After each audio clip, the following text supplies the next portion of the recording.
안녕하십니까. 성형외과 전문의 의학박사 조준현입니다. 네, 성형수술 후에 재수술을 하는 경우는 결과가 좀 부족할 때, 또 부작용이 생겼을 때 이 두 가지가 있고, 눈밑 성형수술 후에 결과가 부족한 경우는 눈 밑에 볼록한 지방을 덜 제거했을 때, 또 볼록한 지방 아래쪽에 골진 부위가 남았을 때 이 두 가지 경우입니다. 지방 제거는 보통 너무 깊은 지방을 억지로 빼려고 그러면은 눈동자를 움직이는 근육을 다쳐서 사실을 만들 수가 있습니다. 그래서 결과가 좀 미진하더라도 지방 빼는 것은 반드시 의사의 결정에 따라 주셔야 될 것 같고, 부작용의 경우는 보통 세 가지가 있습니다. 부작용은 잘 생기진 않는데, 첫 번째는 수술 직후에 나타나는 출혈, 두 번째는 수술 후 5일에서 7일 정도에 나타나는 염증, 그리고 아물면서 천천히 나타나는 눈꺼풀이 바깥으로 뒤집어지는 안검 외반증, 이 세 가지가 있습니다. 네, 재수술 시기는 재수술하는 목적에서 좀 다른데, 결과가 좀 부족한 경우에 재수술 한다면은 충분히 아무고 나서, 보통 우리가 수술 뒤에 아무는 기간은 6개월 정도로 받습니다. 6개월이 우리 몸에서 아무는 한 사이클이 되는데, 6개월 정도 충분히 기다린 다음에 수술 여부 또 계획을 정해야 될 것 같고, 부작용이 생겼을 때는 부작용 종류에 따라서 수술 시기가 좀 다릅니다.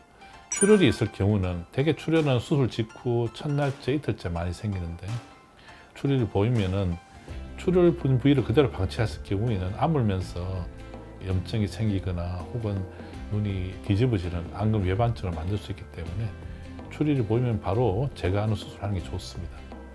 염증은 보통 5일에서 7일째 나타나는데, 염증도 마찬가지로 방치하면은 후유증 때문에 안검 외반증을 일으키죠. 그래서 염증 생긴 거 확인한 즉시 바로 치료를 해야 되겠고,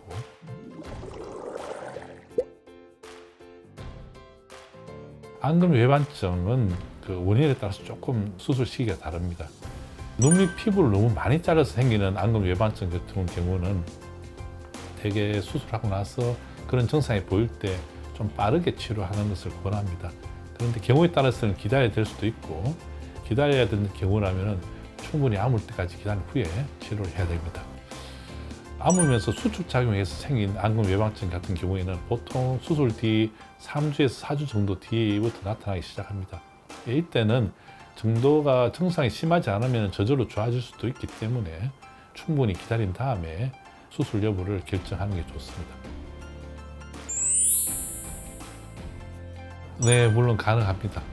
증상이 있거나 또는 결과가 부족한 면만 수술하면 되기 때문에, 한쪽만 수술할 때는 대개 반대편, 마음에 드는 쪽을 목표로 해서 수술을 진행을 합니다.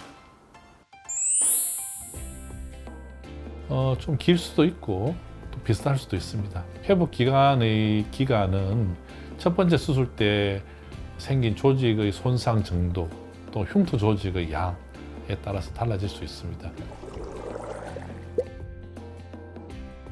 네, 오늘은 눈밑 수술 후 재수술하는 경우에 대해서 얘기를 나눠봤습니다.